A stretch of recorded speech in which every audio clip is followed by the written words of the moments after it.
All right, this is a vaguely helpful how to play of Pocket Civ. Pocket Civ being an attempt at recreating a civilization type tribal empire building game. Originally it was just on paper and pen, and you would draw your little tribes in and take your little tribes out, but in this case someone made a board game-ish type, and of course this is just my I'm at work and I'm sketching and colouring in so that I can just try it out type version, but there are some very beautiful versions out there. I'll be using these caps for tribes and hills and trees, and then these caps for cities. The basic premise of the game is each era, there's 8 eras and 8 regions, and each turn you multiply tribes where there are tribes. You move tribes to other areas so that you can multiply further or build specific things. And then this is the rundown of the sheet quickly I'll be referring to. Then you draw an event card. The event cards look a bit like this. It has a number of the era. It has different actions that you need to do. Then it also has, this circle is usually the active region you're working with. This is like a power of an attack or a coin for treasure and stuff. And then these mean other things for later. Every era you take off 3 cards and put them away, and then when you get through the cards, that's the era. You score every era that you have the same amount of cities on the board as the era you're in. So first era, if you have 1 city, you get to score, and you score the advances or the tech that you have or the wonders that you've built. Just to show you the setup. At the start, you take 5 forests, which will have dark green, and 5 hills, which we will have in light orange. And these give you stone and wood at some stage, and then the forests also turn into farms, which have to support cities later. We'll get to that at some stage. At the start of the game, you get to put out 5, and so you can put as many, like you can put 1 of each in each, or you can put 1 in each. And any region that doesn't have either forest or mountain becomes a desert, and deserts suck. You should never have deserts. So I usually don't allow for deserts. So I put 1 in every single region, right? And this frontier means that you can go on expeditions to find gold, and the sea means that other civilizations can come in and attack or trade with you. So that's the start of the game. Every round, you create new tribes. Oh, no, we have to put tribes on the board first. So at the start of the game, you get 3 tribes. You put them wherever you want. So I'm going to put them where both things are so that I can build cities pretty quick. Oh, no, there. Then the start of every round, you get as many tribes as you have already, like as many regions. So ultimately, the maximum is 8. So they multiply, they multiply, and they multiply. And then straight after that, you move tribes. So I want to move a tribe in here, so next round I can multiply even further. I want to move this in here because they will multiply even further. And then this one will become farm this round. So that's the first bit. Population, oh. Wonder if that worked still. My battery just failed, whatever. Population growth and, there's, yeah, whatever. I'll just talk you through it. You don't need to see the cards right now. So I'm going to take 3 cards off and put them over here for the first era. Flip the deck like this. So the next thing, we draw an event card. Boom. Now, depending on what era you are in, if that number is on this card, then you have to do something. If it's not, you don't. We do. So because it's got a 1 and we're in the first era, the Nordics are going to visit it. So then you go to this handy dandy manual, which you could do electronically if you want, but I wanted to have it in real life. And you go to the page that says Visitation. If you're a trading partner, which you're not, it has a lot of ifs because when you get techs, you get to do cool stuff. If you are not a trading partner, place this event card off to the side and draw the next event card. This happens all the time because then it tells you what to do next. So I'll put the Nordic visitation card to the side and we pull this one out. Now, because it doesn't have a handshake up the top right, I'll just take a moment to show you what the handshake looks like. It looks like this. So if there's a handshake in the top of the card, they become trading partners and you get sweet, sweet gold. But because it's not, we have to then go to the part of the manual that says attack because they're visiting violently. Starting with an active region. So then we have to pull the next card to get the active region, which is a 2. Which means this is the active region, region number 2, which is where we were going to build a city, so that sucks.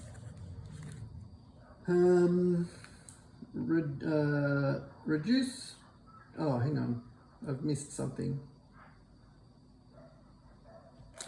Wait, go back. Visitation must tell me more things. The red square indicates the active region. Otherwise, draw the next event card based on the symbols on the right side of the event box. Add up the values. Ah, yes. So, this is the original card, Nordic Visitation, and it has a hexagon next to it. So then, when we choose the active region, which is a 2, we then find the hexagon, which is a 7, and that's the attack value. And now it's going to tell us something else. Starting with the active region, reduce tribes and attacking force. Reduce 1 tribe to reduce 1 attacking force. So we're at 7. So this is 1, 2. So we're down to 5 attacking force. If attacking force remains after decimating all tribes, reduce 5 attacking force to reduce 1 city. We don't have a city. If there is no attacking force to reduce a city, then attacking force is decimated. Then it moves to the neighboring region with the least amount of tribes. So then we would go here to 0. Or here to 1. And then we take that off. That's 4. Are you serious? 3. That can't kill all my people. Oh no, 2, because now there's nothing to the side. So we're down to 2. Oof, that is awful. Alright, that sucks. So that's our event. And sometimes it sucks like that, by like killing all your people and leaving you nothing. And sometimes it's like, yay, here's a gold, but it's usually not the gold part. So then we go on to advance. Now, because we don't have any people, we can't do anything, but usually you can swap people for farms or cities or advances like tech, but we can't. And then we go into the upkeep part. And so every tribe needs to be covered by resource. So a resource can be hills, farms, cities, I think. And that's the whole turn.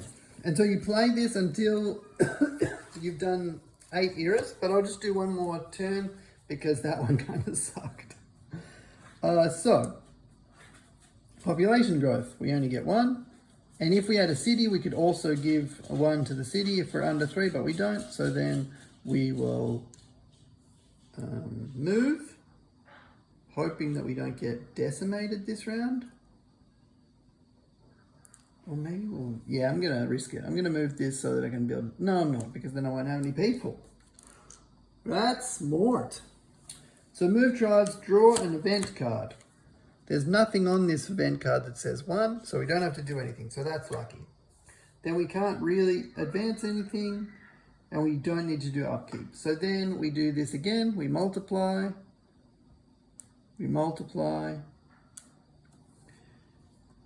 And move. We get an event card, and luckily again, we don't have a 1. So that's great. So then we multiply again because we are good with upkeep already. So we're back to having 8, which is very nice. Then I'm going to spread out here and here. Because then we can do a farm here and a farm here. Draw an event card. Oh, there you go. It doesn't have a 1. That's very nice. Then we decimate is what the manual says, but it just means we use tribes to build a farm, and we have to take away the trees and replace it with a light green, which is a farm. So now we can build a city in this, and we can also do it here. Decimate, decimate, farm. Although we might not have enough people next turn for a city. So that's our advances. We've done farms and cities. We haven't acquired advances because to acquire an advance you need a city, and we don't have a city yet. Oh, that's a good soundtrack. Then we have upkeep, so we just have to look. Is this supporting? But it's not supporting this, so this has to die. Sorry. Bye. So they just starve, basically. Then, new round. Multiply. Then this will multiply in here. This will multiply in here. This will multiply in here. Oh. Anyway, whatever. Then we pull an event card, and again, nothing, we're safe. So we get to continue growing, and I don't need to decimate anything in the upkeep, and I'm not going to swap anything because I need 4 for this for a city, so I'm going to wait till the next round. So then we go back to multiplying, multiplying, multiplying. This tribe is getting pretty good. So then we will move here, we will move here, we will multiply here, and we will multiply here. And then we pull the event card, and hopefully it doesn't suck. It doesn't suck, that's awesome. So era 1, there's no 1, so we can continue. So then we decimate 4 to make a city. So it's our first city, and we can also get our first technology if we have the resources, but again, I've forgotten where I put my... Oh no, 1 second, please.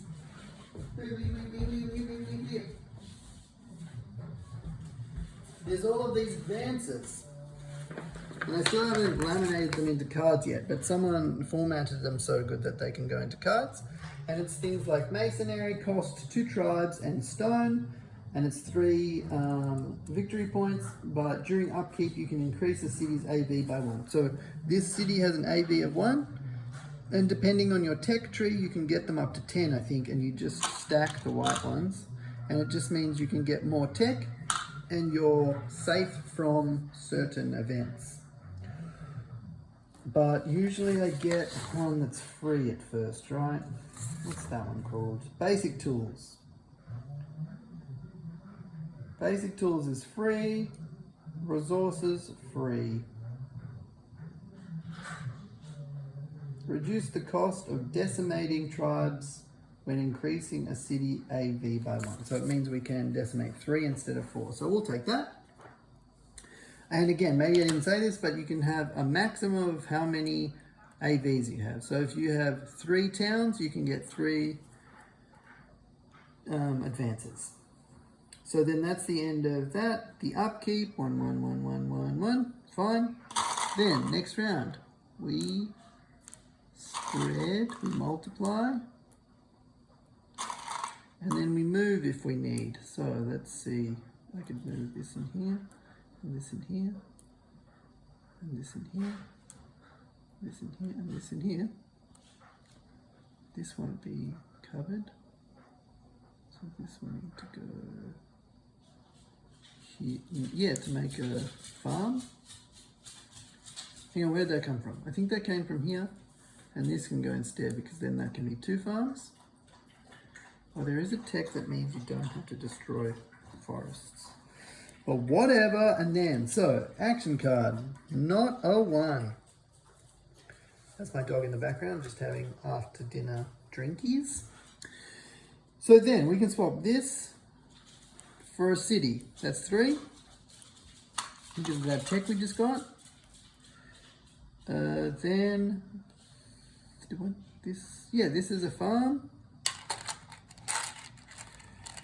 So we can build a city in there sometime soon. Then, because we have 2, now we can get more tech. And I'm curious, during upkeep you can increase the city's AV. So it costs 2 tribes and stone. So I have 2 tribes and stone in here. So now I have masonry, which during upkeep you can increase the city's AV by 1. So every upkeep I can build that. And the next time I need stone, wood. Oof, I don't have any wood. Interesting. Alright, I should read those more because they look pretty good. So then it's upkeep, so then I can add this to this. And do I need to throw anything away? I need to throw this away. There. Then let's say that's the end of the era. So let's say we use up all of the cards. And then we check. It's era 1, we need 1 city, and we have 2. So then we get to score glory points or victory points. And currently we have 3 victory points for masonry. And what was the other one called? Basic tools is 1 victory point. So currently we get 4 victory points for that era. And then the next time you shuffle the cards, take 3 other cards off, and then you start again, but instead of looking for 1s, you're looking for 2s, right? And so other things that happen are floods and pandemics, or epidemics, which just kill a whole bunch of things, but you can strategically stop them in different ways. Or if the flood happens on the sea, then it becomes a tsunami, and it's a little bit different. Volcanoes can turn mountains into a volcano, and then different things happen. There's, did we have a famine before and it just kills people? You have civil war, you have corruption, you have superstition that does a whole bunch of stuff, and then you have trading. So a lot of it is bad and it just kills people, and so you have to strategically avoid it, and then some of it's all right. And so it's a frustrating game because it just kills your people just as you're about to build cool stuff. And I've heard a lot of people have no chance to build wonders, because wonders take a lot of like people and gold and blah blah blah, and that takes a lot of effort. And so in one way it's a very frustrating game, but when you get the hang of it, there's also scenarios you can try that start you in a different way. But I am highly entertained by this game. Like, it's not as technical as the actual computer game Civilization, but it's just fun thinking about like tribes slowly building up and then getting decimated by something, and then slowly getting built up, and then figuring out a tech and using that to do cool stuff. So Pocket Civ, look it up, it's free, although there is a tabletop simulator version of it, so you can check that out. All right, see you.